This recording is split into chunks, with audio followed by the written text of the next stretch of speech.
La salive est un acteur important dans le processus de digestion. En effet, elle produit les premières sécrétions enzymatiques. Elle est produite dans la cavité buccale. La première question que l'on peut se poser est: que trouve-t-on dans la salive? Le premier ingrédient qui compose la salive et qui est l'ingrédient principal est l'eau. En effet, elle représente 97 à 99% de la composition de la salive. Les autres composants, bien que peu représentés, ont un rôle fondamental.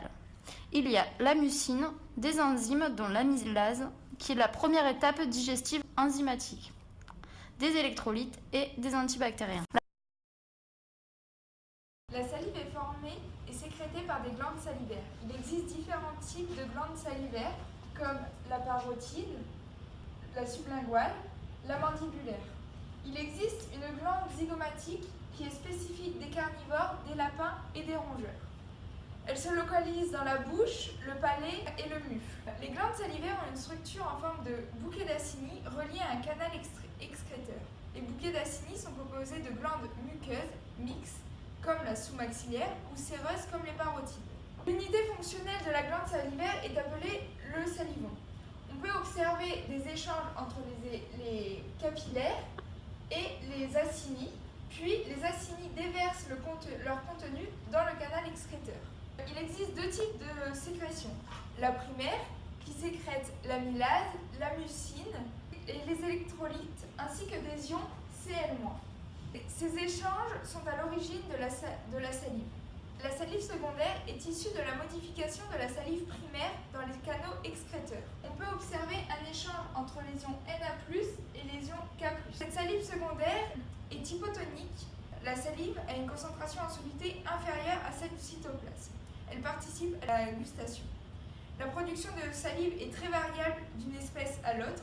Elle peut varier de 5 litres pour la truie par exemple, à 200 litres pour une vache très productrice.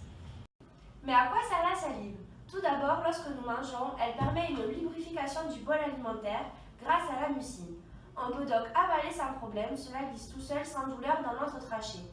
Une fois que l'on a avalé, elle permet un rinçage de la bouche entre deux bouchées. Il y a une solubilisation des substances permettant le goût et une élimination des éléments qui ne sont pas partis lors de la première déglutition.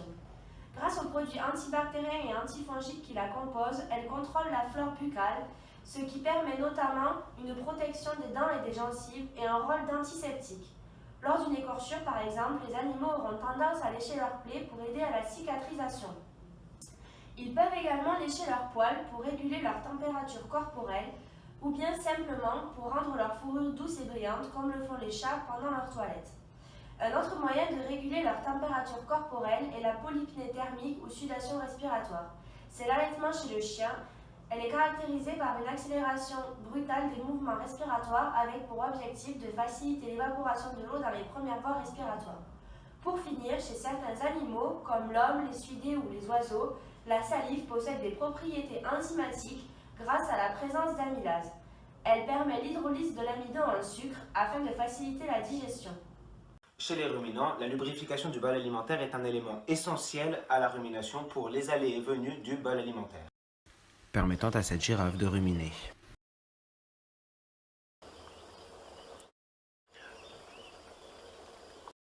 Ce n'est pas le seul rôle de la salive chez les ruminants, chez qui la salive joue également un rôle tampon, permettant de neutraliser les acides de la cavité orale produits par la fermentation, ainsi qu'un rôle tensioactif, permettant de diminuer la quantité de mousse produite lors de la rumination et la quantité de gaz dans le rumen due à la fermentation. Le muscle des ruminants est également couvert de petites glandes salivaires permettant une humidification de ce mufle.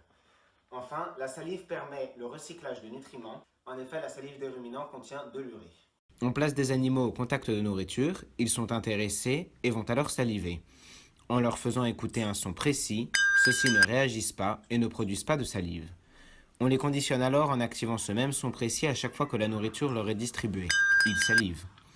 En retirant la nourriture, si on active le son de conditionnement, les animaux vont chercher la nourriture et se mettre à saliver. La stimulation des récepteurs de la zone buccale entraîne la formation d'un message nerveux arrivant au système nerveux central au moyen des nerfs 5 et 9. Le système nerveux central va propager un message nerveux sur les nerfs 7 et 9 qui va arriver au salivon, entraînant une salivation de l'animal. L'intervention du système nerveux central dans la régulation de la salivation explique que des récepteurs autres que buccaux, c'est-à-dire oculaires ou olfactifs, peuvent également influencer la salivation.